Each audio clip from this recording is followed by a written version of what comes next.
Today I'm going to show off 3 amazing British watch brands. Let's get into it! Yes, and welcome to the Mad Watch Collector Show. A big one today because this is the first in a series of shows called Best of British. I want to show off some fantastic British watch brands you should know about. We all know my big love for the likes of Vertex, Zero West, but these episodes are dedicated to showcasing brands you may not have heard of yet. Now, I did my research. I've picked these brands. They haven't come to me, and they've been picked because I think you really need to check them out. Remember, I'm a watch enthusiast that doesn't just love good specs. The watch and brand have to have a good story, which I've got to buy into. And this is why you don't see many watch reviews from me from brands that just clone watches. These 3 brands are very unique 3 dive watches that are absolutely awesome. Are you British ready? Let's go! Last but certainly not least is a brand that I came across this year, first seeing them at the British Watchmakers event. Now this is quite a new company, so new they've only got 1 watch, but many colours. What struck me with this brand when I held the watches for the first time was how amazingly made they were from a brand that has only just started. And I am talking about Edward Christopher. Now, Sean, the owner, firstly has a huge passion for watches and watches with colour. He's also a PADI advanced open water diver. And again, what he wants to do with the brand is make a legacy, but not just for him and the brand. He wants to use it to help others. Now, the name Edward Christopher comes from 2 gentlemen's names that were heroic for saving 2 children's lives, one of them being Sean's father. So not only do they want to make stand-out luxury watches, their aim is to help over 1 million children around the world that could potentially be in need of help. And what a phenomenal mission statement that is. And ladies and gentlemen, I give you the Edward Christopher Manta. Now these watches come in loads of different colours. I've chosen the Royal Navy blue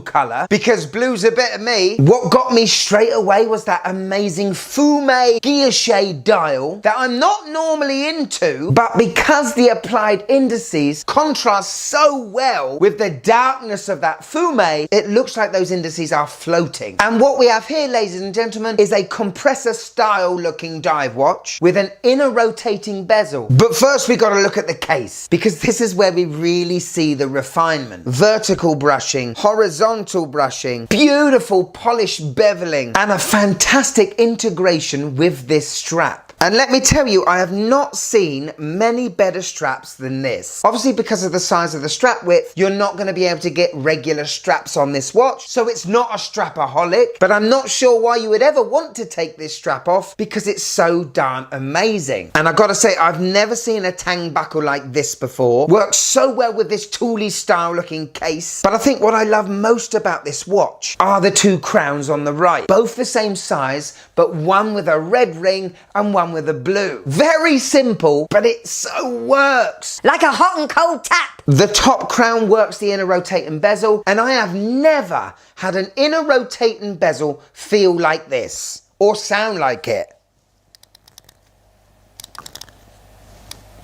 Almost feels like you're turning over a date wheel. No backplay whatsoever on this thing. 60 clicks to it. Is bi-directional, but you are never going to get a watch that does something like this. The crown isn't screwed down. We do have a screw down case back, and that gives the watch 200 meters of water resistance. I absolutely love the detailing of the bezel on this watch. The knurling that's really just there for show is polished and contrasts so well with the brushing of the case. I've got to admit, I've never seen a watch like this. It doesn't look unusual, it's just I've never seen a watch look like this. Again, we have a sapphire glass protecting the dial. This time it's straight flush flat, and the way the dial plays in the light. Like I said, I'm not usually into complicated and busy looking dials on a diver. However, this really does work. The only nitpick I have is maybe with the logo. It's very long-winded, and if Sean could merge an E and a C together to form some sort of other logo instead of the whole name, a little bit like Christopher Ward has done, I think it would look less busy. In the dark, this thing shines up really nicely, definitely doesn't disappoint. Inside this beast, we have a Sellita SW200-1, a top grade movement, 26 joules, 38 hours of power reserve, and sweeps away at 28,800 beats per hour. Now, the phenomenal thing about this watch is it is made and assembled in the UK. In fact, just up the road from me, which is incredibly cool. The other amazing thing is they offer a 5-year warranty, which is madness. Again, a company that wants to make lifelong customers. On my 6.5-inch wrist, and this 40mm diver looks superb. I love how it hugs my wrist. I love the lugs. I love the strap. It's so darn comfortable. This really is a special watch, people. Overall, I'm a massive fan of Edward Christopher. I cannot believe this is their first watch. They didn't go the safe route, but I love the fact that this was designed and manufactured in the UK. Now, this is the priciest watch of all three at over £1,100. However, if you get on their mailing list on their website, you can get 10% off. But listen, I've had Longines, I've had Omegas on my wrist. This one feels luxury. It's definitely worth the price.